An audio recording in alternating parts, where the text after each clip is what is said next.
Magandang araw po sa inyong lahat. At welcome back sa aking panibagong vlog. At meron kami papuntahan ngayong araw na to. Ay kasama ko si Jerwin. SM City Diet!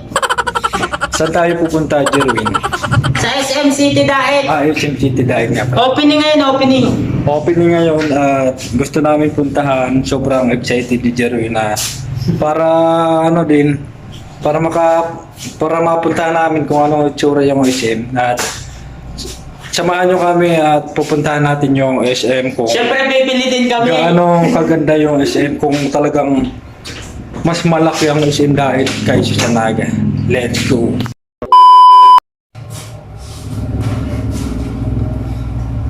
Kailangan natin ng facial. Kepuan ba? Oo.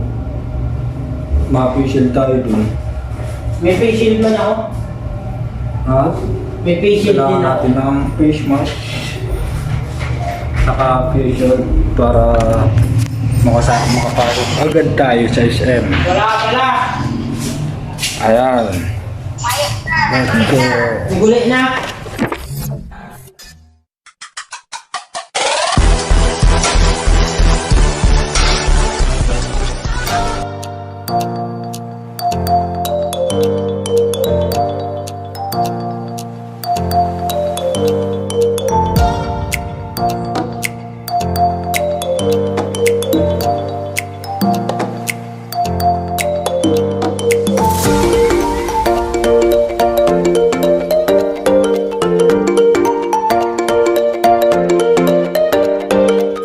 A few moments later. Kaya nandito na kami sa isang tao. Pilipinas ng tao.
Para na driving nila. Subscribe na lang sa aking channel at hit na rin ang notification bell para updated kayo sa mga pinag-upload ng video. Ikaw.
Yun no, dito lang kami sa barber shop. Kakarating lang namin ni Jerwin the Barber. Magandang gabi. Magandang gabi po sa inyo lahat. Kumusta Jerwin yung napunta natin? Mas malaki ba yung SM dahil kaysa sa Naga? Sulit na sulit yung SM, napakalaki. Mas malaki yung SM Daet. Ito yung pinakamalaking SM sa buong Kabikulan. Saka napil namin October pa lang, napil na namin yung Kapaskuhan. Oo, ang dami. Grabe yung ano, no? Yung mga liwanag. Ramdam na ramdam yung Kapaskuhan talaga. October pa lang ngayon. Sabi nga niya sa Bicol, kada kulon aninipot. Oo. So yun, dahil marami kasi ang mga kakilala hindi naniniwala na may SM na daw ang diet. Akala kasi nila mga fake news lang. So yun sa mga nagtatanong sa akin at shout out sa inyo. Totoo na may SM talaga dito sa diet.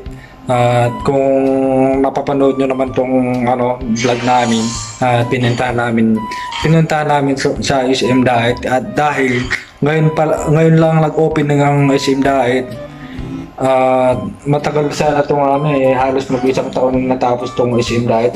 Isang taon sobra. Oo, sobra pa Sobra. Kasi nga mga dati na siya nagtatrabaho dito sa SM Diet na kailan